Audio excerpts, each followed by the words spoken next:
Now, you must understand what does the word yantra mean to you? Yantra, a machine. It's a machine or it's a tool. The power of the tool is what has rendered the human being to become dominant on this planet. If we did not know how to use tools, probably a colony of ants would dominate us. That's a fact.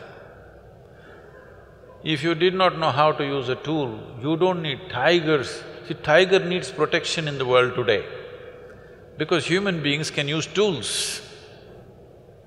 Always the imagery that people are trying to create is a tiger means that's it.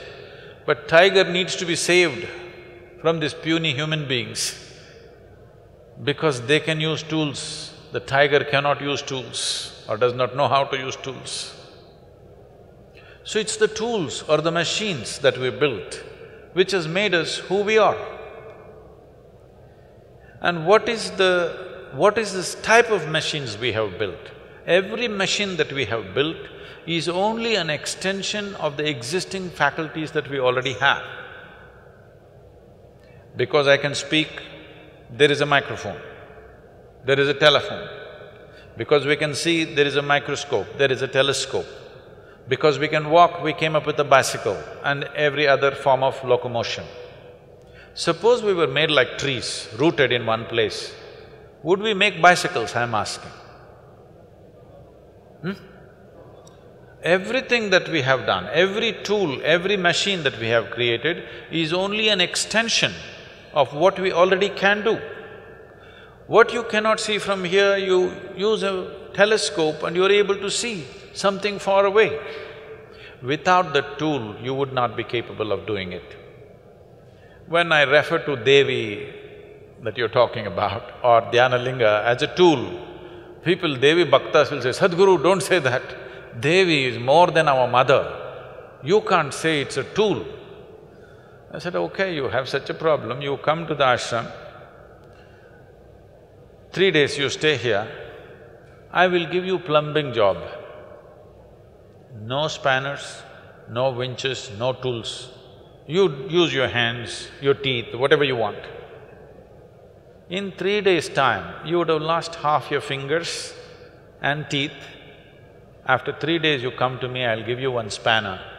Will you worship the spanner or not? This is the power of the tool. So you need to understand this. This is a godless country. But we have 33 million gods and goddesses because we know the technology of God-making. Yes. We started creating energy forms that they will function in a specific manner. And we can create energy forms which can recognize you as a person. We can create general forms which will benefit everybody, or we can create specific forms which will recognize you as a person. You know, you have heard of Kula Devatas. What this means is, it is calibrated in such a way, it'll recognize the genetic material of who you are. And it'll only work for you if you belong to that genetic material. If you're somebody else, it'll not work for you. We've gotten all mixed up and we don't understand this anymore properly, nor is it done properly, that's a different matter. But fundamentally, we can create this. Oh, this looks like real mumbo-jumbo. Well, there are any number of things that have happened in this country, but unless it gets a recognition from the West, it cannot be true, okay? You heard of Ramanujam. Ramanujam wrote mathematical theorems a little over 100 years ago. Nobody could decipher what they are. In 2010, they found out some of the theorems that he wrote are actually describing the black holes. When he wrote this in 1910 or 1908, when he wrote this theorem, there was no concept of black hole in the scientific community, but he made a theorem for the black hole. So people asked him, he just sat down on his bed, even on his deathbed, he sat down and simply poured out mathematics. People asked, where is this coming from? He said, my Devi. All I do is appeal to my Devi and it just pours out for me.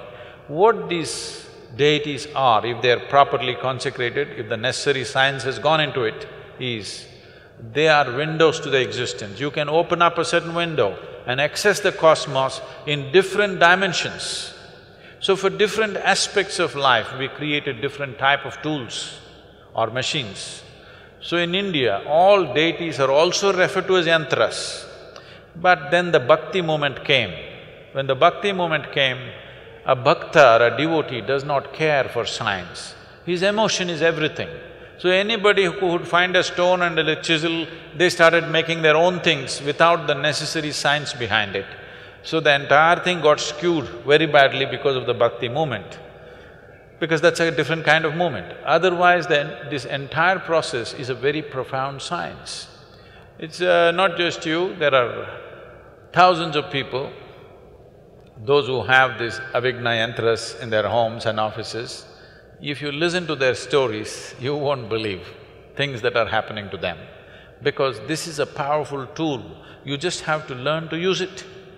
If you learn to use it, it functions phenomenally well. The best thing that you can do is you transform this itself like that, but this will need some work. If you're willing to work, we can consecrate you. I can make you like a living, walking temple if you want. The easiest thing to consecrate is a living human being. But the problem with the human beings is every 2 minutes they will take a U-turn. So we are choosing stones and other material who are more reliable than you.